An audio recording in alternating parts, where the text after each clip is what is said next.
successful boxer. Retiring with a 15-0 pro record, he has taken the world of business by storm with that same singular focus and drive. Joining me now, boxing legend and one premier nutritional supplements founder, Floyd Money Mayweather. All right, Floyd, it's great seeing you, my man. You know, I interviewed you 10 years ago before your last fight, and we played a short clip of it, and you said, listen, I enjoy being a villain.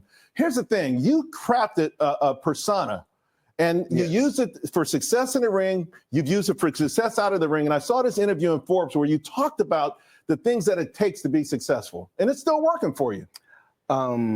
Had a great team, you know, just doing my homework, you know, took my time, very, very smart. And I'm saying I wasn't the only one that was smart. Right. You know, I chose smart people to be around me, very intelligent people to be around me. And I didn't do it by myself. You didn't do it by yourself, but you did have things like discipline. Those buildups, for instance, those buildups to the fight. Yes. You'd go to the gym at 3 in the morning, 2 o'clock in the morning, right? You were doing things. I saw a fight this past weekend, the heavyweight fight. The dude got in the ring. He was so out of shape. He should have won if he was in shape, right? I mean, you didn't take anything for granted. Hard work and dedication, prayers and belief. Throughout my career, I worked extremely hard. Never, you know, a lot of discipline. Yeah. Had to focus, but I wouldn't be where I'm at today if it wasn't for my father. Hell of a trainer, great guy, great person, and we had a great team. Yeah, you did. I want to talk about now, because yesterday in the New York Post they talked about this, and I saw it on social media. I was like, I don't know, I don't know, I don't believe it. But now it's like, my man, you've got a $400 million Manhattan real estate portfolio. Not just $400 million. So it's a lot more, but that's just one of the portfolios I happen to purchase in 2024. Wow. And that's how it's blossoming. Well, you know, the number is growing each and every day. Like I said, the number is growing each and every day. That's one of my buildings in Manhattan. And as you can see, everything down bottom, from top to bottom, I own all the way down. And I'm truly, truly blessed. Yeah. Truly, truly blessed. You're blessed. I had a guest on yesterday, a guy named Dan Pena. I don't know if you've ever seen any of his videos. Yes. He's a pretty brash dude. Right. Okay. And many people say you're brash. And I wanted to ask you, as a budding Manhattan real estate mogul, about another Manhattan real estate mogul, a guy named Donald Trump. What do you think about the way he's going at it? Like the way he's going, he had a great press conference today, his first cabinet meeting. And his management style, the way he's going at this. What are your thoughts on the way this administration is trying to reinvigorate the country? Well, the world, I mean, I'm saying in America, we're never happy. At least I'm happy. But we're never happy. When we had Trump before, we didn't appreciate him. But I think Trump is a great president. Actually, he's the best president in my eyes. He's the best president we ever had. Great businessman, and that's what it's about. Yeah, and the way the day's cabinet thing, you probably went around here. It was really phenomenal. To the point you talked about team, putting together a great team. Yes, put together a fantastic cabinet. Trump has done an amazing job. And a lot of people around America are upset. But no matter who goes in the White House, we're always upset. Right. And I think Trump is the man for the job. He's the best president in my eyes. I also been reading a lot about your philanthropic stuff, right? The fires in California, you went out to Hawaii. You've been spending a lot of time in Israel. What's driving you to do all of that? It's all about giving back, you know, over in Hawaii.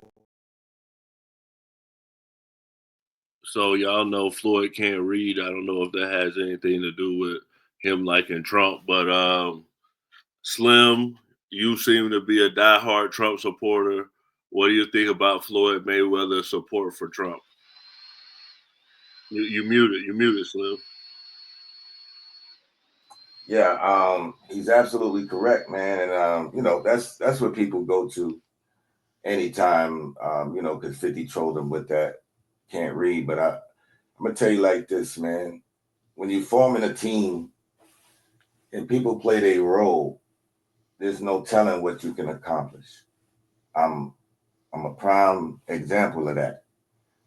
And I say this with a grain of salt because it's my own people that turned their backs on me, that didn't see the vision. You know, I had to go outside of my comfort zone to find like-minded people. And when you do that, you actually duplicate yourself in many ways. You don't even know it. You might not can type as fast as this person, but y'all relating a different vibe. Pretty soon, you guys start to think alike. So he's just around people that's educated mentally, economically. And that's what's more powerful than anything, because each one must teach one. We have to understand that. It's got to be about unity. You cannot do anything by yourself. You can't even make a child alone. You need a partner to create life. Please understand that. K. Dot, I know you said in a group chat they had too many hits to the head. Do you think Floyd is getting paid to do this, or do you think he truly feels this way? I don't know if he truly feels this way, but kissing Trump's ass is a good thing when you're a billionaire. We see Mark Zuckerberg do it. We're seeing Google do it. We see other companies do it when he writes his executive orders. When you've got that much money, being friends with a guy who likes to be praised and you play as his lapdog is a good thing, because then he invites you in, he connects you, he gives you whatever you want because you're singing his praises and making him feel good about himself. He's a narcissist. That's what any decent narcissist would do. So all this unity talk that Slim likes to do, I don't know where he's getting that from, because I didn't see any unity when they passed that spending bill, and my overtime is still getting taxed. I didn't see no unity then. I don't know, but we can keep going. Mia, I know you're a Trump fan. Is Floyd right? Greatest of all time? I don't know. I mean, I feel like that's all about perspective. I mean, I don't think Trump's the greatest of all time personally. He would not be. I mean, he's not my personal favorite president. I do like him, but I am more of a John F. Kennedy girl myself. And there's some others that I like that I thought did fantastic and did great things and had good intentions, but none of them are alive. None of them are alive right now. I mean, they wish Trump was dead too, sweetie. Trust me. I mean, I think the reason that Floyd Mayweather likes Trump so much is because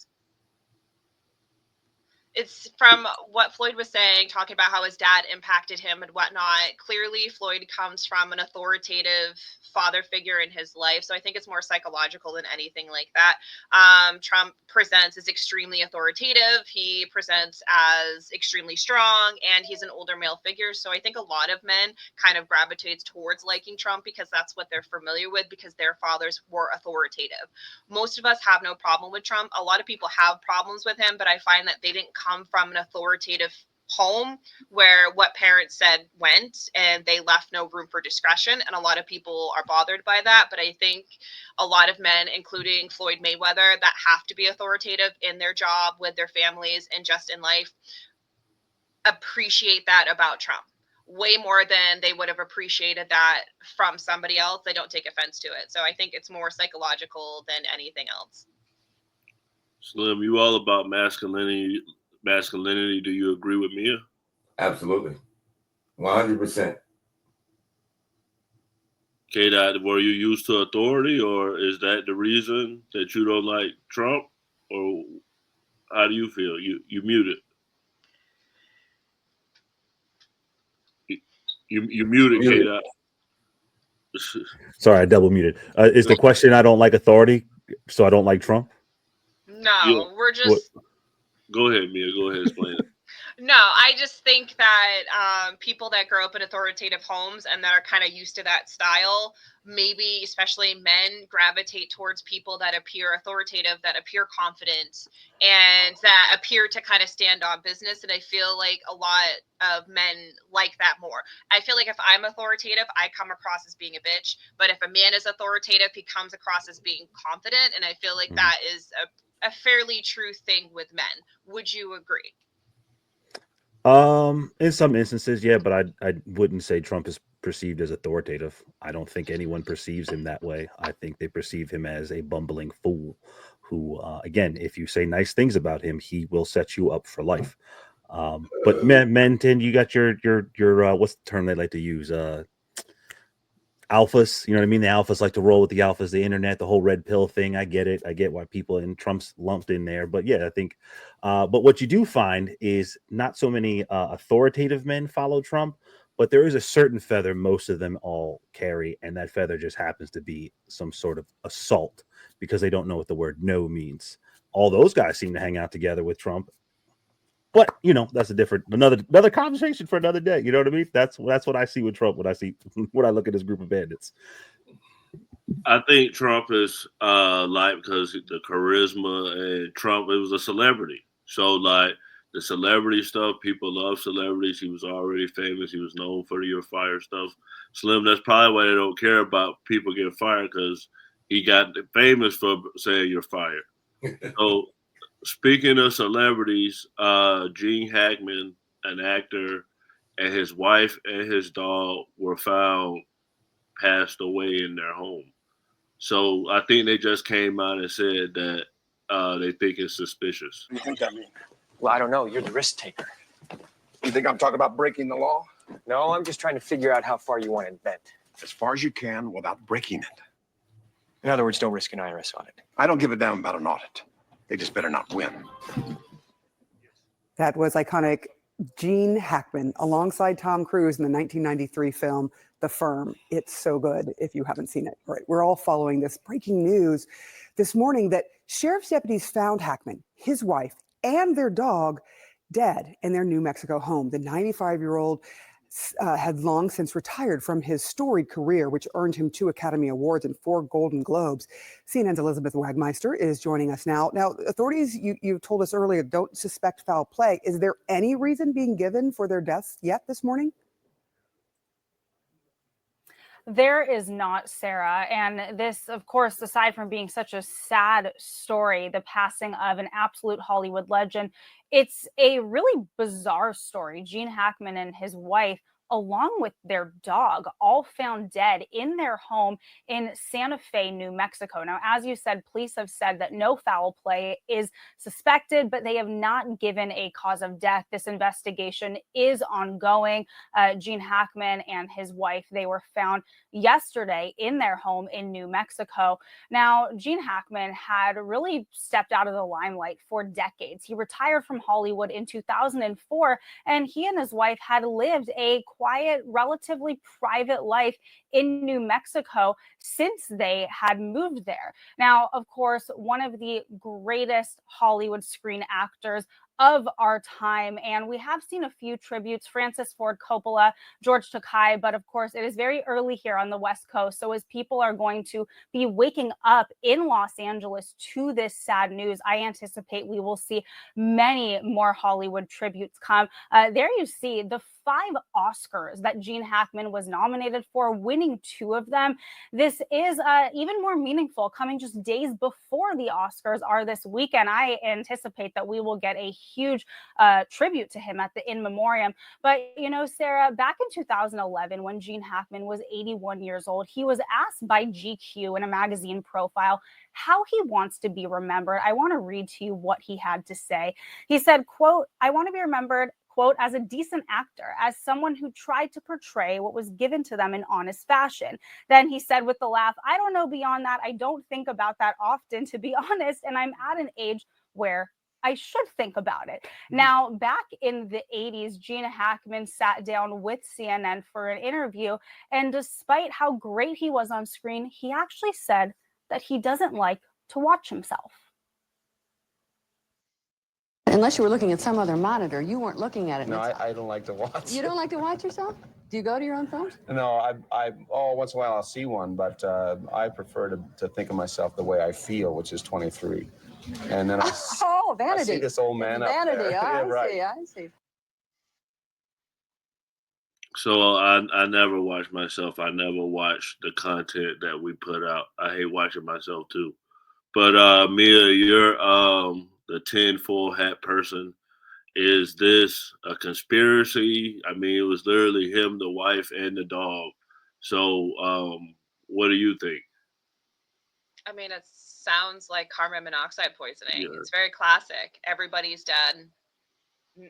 No outside looks of trauma nothing's turned over. It didn't look like somebody cased the place. I mean, it's probably carbon monoxide. I mean, which happens all the time, especially in winter. I mean, it's not, I don't think it's that big of a deal. Plus, I gotta be honest, and this is gonna sound super mean, but like he's 95. I feel like we can relax. And, I mean, how long was he gonna have? I mean, we're gonna be honest here. How long was there gonna be there? It was probably carbon monoxide poisoning. And even if it wasn't, he's 95. Let's just let the man rest in peace and let his family, grieve and keep it moving. K-Dot, what do you think? Yeah, no, I think this is weird. It's definitely weird. Hopefully the autopsy reveals something. I would hate for it to be somebody did something terrible to Gene Hackman and his wife and the dog. Maybe we'll find out it was just an untimely, coincidence of death, and it's something I don't know. I just hope for the family it's not something that has to be dragged out in the court process, and somebody has to be because that stuff hurts, man. I've seen people go through it. So, everybody who's involved, I just hope they get some sort of answer that they can put Gene and his wife, and then of course the dog as well, to rest, and and they don't have to go through anything else. But it's very odd to find a man, his wife, and the pet in the home slain all together.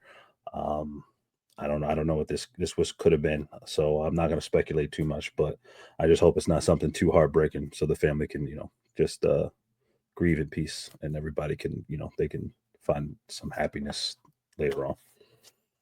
Slim, you a Gene Hackman fan? You muted. You muted, Slim. Yeah, rest in peace. First off, I used to watch his movies. He was a really, really good actor. I just think that to what Mia said and what K-Dot said, let the man rest in peace. I think CNN just needs something to talk about to distract people. So it's typical for them to report on things like that. So, let the man do his thing, and God rest his soul. For sure. Well, today is the start